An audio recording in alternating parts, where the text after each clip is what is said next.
Richard Dawkins போன்றவர்கள் சொல்லும் கருத்துக்களுடன் ஒத்துப்போவன் நான். எல்லா தெய்வங்களுக்கும் எக்ஸ்பைரி டேட் உண்டு.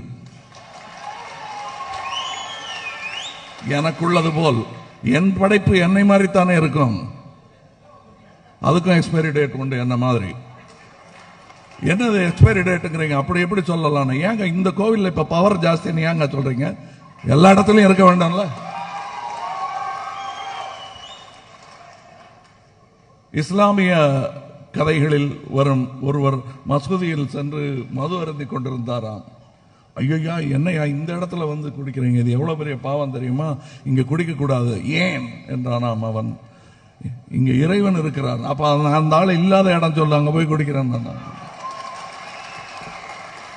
அந்த அளவு பக்தி கூட இல்லாதவர்கள் என் பகுத்தறிவையா கிண்டல் அடிக்கிறீர்கள்.